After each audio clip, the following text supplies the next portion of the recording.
ازيكم عاملين ايه؟ انا احمد رفعت، وده تاني فيديو من فيديوهات اللي بشرح فيها يعني ايه بيتش. في الفيديو اللي فات اتكلمنا عن الاليفيتور بيتش، في الفيديو ده هنتكلم عن البيتش ديك. ايه هي البيتش ديك وليه نعملها والفرق بينها وبين الاليفيتور بيتش اللي احنا عملناها او عرفناها الفيديو اللي فات.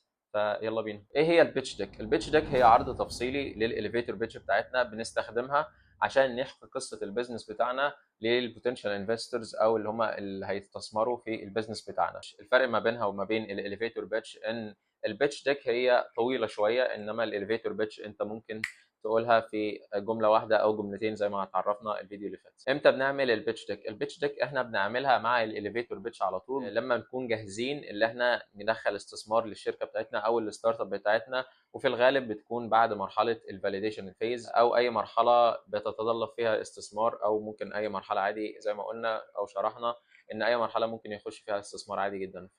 بنعرض بطريقه جذابه للمستثمرين عن طريق البيتش ديك دي. ازاي نعمل البيتش ديك؟ عشان نعمل البيتش ديك لازم تكون بتجاوب لنا على 4 اسئله مختلفه. اول حاجه، ايه الفرصه او ايه المشكله اللي انت اكتشفتها في السوق؟ تاني حاجه، ايه المشكله او شركتك هتحل المشكله او هتستغل الفرصه دي ازاي؟ تالت حاجه، الشركه هتكبر قد ايه وايه حجم النمو المتوقع؟ رابع سؤال الا وهو ليه انت او ليه التيم بتاعك او الكو فاوندرز يعني اللي في الشركه انتوا انسب تيم عشان تحلوا المشكله دي او تستغلوا الفرصه. البيتش ديك هي عباره عن ملف PDF بنشرح فيه او بنمر بيه بخطوات، كل سلايد او كل بيج فيه بتشرح لنا حاجه معينه في الشركه. فتعالوا ناخد مثال حي وعملي اكتر اشرح لكم منه ازاي تعملوا البيتش دي وكل سلايد بنعمل فيها ايه. الريفرنس بتاعنا هيكون شركه اير بي ام بي، هناخد الريفرنس ده اكتر. معظم الفاوندرز بيستخدموا البيتش ديك بتاعه شركه اير بي ام بي كريفرنس ليهم وهم بيعملوا البيتش ديك بتاعتهم. فللي ما يعرفش، هي شركه بتساعد المسافرين من جميع انحاء العالم ان هم ياجروا شقه من مالك حقيقي في الدوله اللي هم رايحين لها. وقيمتها السوقيه حاليا 80 بليون دولار. اول سلايد الا وهي الانترو سلايد او الويلكم سلايد. بيكون فيها ايه؟ بيكون فيها اللوجو بتاع الشركه وجمله تحتها عباره عن 5 كلمات مثلا، بتكون او بتعبر عن الشركه ان دي شركه بتقدم كذا او بتقدم الخدمه كذا. فدي الاول سلايد بتكون معانا. ناخد بالنا من ال5 كلمات او الجمله اللي تحت اللوجو او هكذا، عشان دي اكتر جمله او اكتر سلايد بتقعد قدام الشركه او المستثمرين بيشوفوها يعني. تاني سلايد معانا الا وهي البروبلم سلايد، او ايه المشكله اللي انت شفتها في السوق او ايه الفرصه اللي انت شفتها فانت عايز تو جو فور ات. ف في بولت ليست كده في حاجات كلمات بسيطه او جمل بسيطه بتوضح ايه هي المشكله بالظبط. ثالث سلايد الا وهي الحل او السوليوشن بتاع المشكله. ايه الحل اللي انت شايفه او انت هتحل المشكله دي ازاي من وجهه نظرك انت طبعا او من الستارت اب بتاعتك. فلما تيجي برضو يعني برو تيب كده، لما تيجي تسال الناس عن او تسال البوتنشال كاستمر بتوعك او التارجت كاستمر اللي انت متارجتهم هم دول العملاء بتوعك، فانت ما تسالهمش عن هل انت شايف الحل ده مناسب لمشكلتك ولا لا، اسالهم عن المشكله، هم متخصصين في المشكله. فبرضو في بوليت ليست بطريقه سيمبل وبسيطه بتشرح فيها هتحل المشكله ده ازاي او السوليوشن بتاعك هيكون ايه وهيساعدهم ازاي. ماشي. رابع سلايد معانا هي الماركت فاليديشن. لو في ماركت فاليديشن عندك وانت عملت فاليديشن للبرودكت ذات نفسه، يعني زي ما قلنا قبل كده ان يعني ان البيتش ديك دي والاليفيتور بيتش وديفرنت بيتشز بنعملها بعد، المعظم بتتعمل بعد الفاليديشن. فلو انت عملت فاليديشن رقم كبير، رقم فعلا مغري او جذاب للمستثمرين ان هم يشوفوه، لا في بوتنشال فعلا في الستارت اب ده او الكومباني دي، فلازم تحط الفاليديشن او تعمل له سلايد ماركت فاليديشن يعني عندك في البيتش ديك. فلو في حطها. بس ده رابع سلايد. خامس سلايد معانا الا وهي الماركت سايز. الماركت سايز هي سلايد يعني ممكن تكون تعتبر من اكتر السلايدز او اكتر البيجز في البيتش ديك اللي بتاخد منك وقت ومجهود فعلا عشان تطلع الارقام صح، ومعظم الفاوندرز او الانتربرينورز بيتلخبطوا فيها. بس هي فعلا بتدي نتيجه واقعيه للشركه بتاعتك وبتقول ان حجم الشركه كذا ونمو المتوقع للشركه بتاعتك كذا. فبنشرح فيها 3 حاجات او بنحط فيها 3 دوائر كبيره كده، دايره كبيره في اصغر في اصغر. نشرح فيها التام اللي هو total addressable market. تاني حاجه السام اللي هو serviceable addressable market. تالت حاجه الا وهي السم اللي هو serviceable obtainable market. قبل ما نعرف الفرق بين التام والسام والسم، لازم نعرف ازاي نجيب او ازاي نقدر حجم سوق معين لسلعه ما.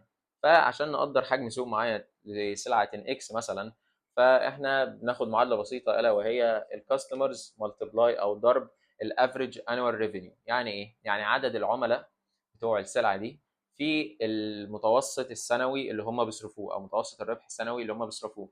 فلو عندنا 100 عميل ومتوسط اللي هم بيصرفوه في السنه مثلا $10 مثلا، فعندنا دلوقتي ال 1000، فدي الخدمه اكس دي بتساوي او سوقها ب 1000 $. ف moving on للتام. يعني ايه تام؟ يعني total addressable market. طيب انا عايزك تفكر فيها زي لو انت بتقدم السلعه اكس دي، انت الوحيد اللي في العالم اللي بيقدمها، فانت سوقك هيكون كام؟ فهتشوف عدد العملاء او كل عدد العملاء التوتال ادريسبل ماركت، كل عدد العملاء ضرب الافريج انوال ريفينيو، او اللي هو متوسط اللي هم بيصرفوه في السنه، فيطلع لك الرقم، وده هتحطه او ده التام بتاعنا. يعني ايه سام؟ السام هو السيرفيسبل او افيلابل ماركت. السيرفيسبل افيلابل ماركت يعني ايه؟ يعني النسبه من العملاء اللي انت هتعرف تخدمهم. فلو جينا للمعادله بتاعتنا اللي هي عدد الكاستمرز او توتال نمبر اوف الكاستمرز اللي احنا هنعرفه في البرسنتج بتاع التام اللي احنا هنعرف فعلا نستهدفه. يعني احنا 100% التام 100%، بس في مصر مثلا 10%، ف 10% في التوتال نمبر اوف الكاستمرز في الافريج انوال ريفينيو هيطلع لنا حجم السوق اللي هو السام.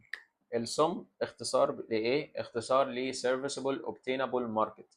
ايه الفرق بين obtainable والفرق بين available؟ الفرق الافيلابل ده اللي متوفر، الكل اللي موجود، انما obtainable ده اللي انا هعرف فعلا اخده. يعني انا مثلا هفتح في ريجن معينه في مصر، لكن في محافظه معينه، في محافظتين معينه، فاللي انا هعرف فعلا اخده من السوق الكلي. فلو جينا للمعادله بتاعتنا اللي هي التوتال نمبر اوف الكاستمرز في البرسنتج اللي من التام اللي انا فعلا هقدر استهدفها او هقدر اخدمها، في بقى دي الجديده في السم، البرسنتج اللي انا هعرف اكابتشر، يعني اكابتشر النسبه دي. فانا عرفت استهدف 10%، لكن انا هخدم 10%، لكن انا فعلا هاخد من ال 10% دي 5% مثلا عشان معايا منافس تاني، وهكذا. ففي برضو عشان نكمل المعادله الافريج انوال ريفينيو هيطلع لنا السم. نيجي على سادس سلايد الا وهي البرودكت او السيرفيس بتاعتك. فالبرودكت او السيرفيس بتاعتك اللي انت هتوفرها ايه هي؟ شكلها هيكون عامل ازاي؟ طبعا في الام في بي او لو انت عملت فاليديشن فانت عارف البرودكت بتاعك في ليدز، في مبيعات او في سيلز، فهتوضح البرودكت بتاعك او السيرفيس بتاعتك في السلايد دي. سابع سلايد عندنا الا وهي البيزنس موديل. طيب ايه هو البيزنس موديل بتاعك؟ هل هو بي تو بي؟ هل هو بي تو سي؟ هل هتاخد كوميشن بيزد؟ هل سبسكريبشن بيزد اللي هو اللويالتي بروجرام؟ اي حاجه من كان فلازم توضحها في السلايد بتاع البيزنس موديل دي. تامن سلايد في البيتش ديك بتاع اير بي ام بي هي الماركت ادوبشن. الماركت ادوبشن هي سلايد بتوضح فيها انت يعني بتدي بريف كده، استراتيجي بريف، انت هتخش السوق ازاي، او الجو تو ماركت استراتيجي بتاعتك ازاي، او هتبقى موجود فعلا في السوق ازاي. عندنا تاسع سلايد الا وهي الكومبيتيشن، وهي تعتبر من السلايدات لذيذه عشان هي بتوضح للمستثمرين اللي انت مش بس دارس السوق بتاعك، اللي هو انت بس دارس السوق بتاعك، لكن لا كمان انت عارف الكومبيتيشن بتوعك او المنافسين بتوعك.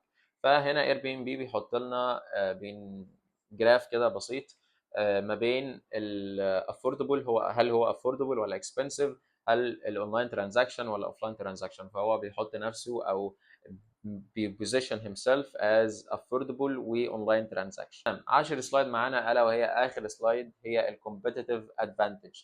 ايه اللي يفرق عنك، او ايه اليو اس بي بتاعتك؟ ايه اللي يفرق عنك ما بينك وما بين المنافسين؟ ليه اختارك انت وما اختارش المنافسين؟ اليو اس بي هي اختصار ليونيك سيلينج بروبوزيشن، او اللي هو الميزه التنافسيه اللي عندك ومش عند غيرك. فبس كده فنشنا او خلصنا البيتش ديك، وازاي عرفنا ليه وازاي تعملها وكل الكلام ده. وعايز اضيف ملحوظه بسيطه، البيتش ديك هي مش قران، يعني ممكن تغير فيها براحتك، ممكن تضيف حاجه فيها براحتك. ممكن تبص على البيتش ديك بتاعت اوبر، اير بي ام بي برضه ممكن تبص عليها. كل الشركات عامه هتلاقي فيها البيتش ديك، فلو عايز تاخد انسبيريشن مثلا من اي شركه خد انسبيريشن عادي، وشوف ايه انسب سلايد تحطه ليك في البيتش ديك واعملها وحطها يعني. بس سلام.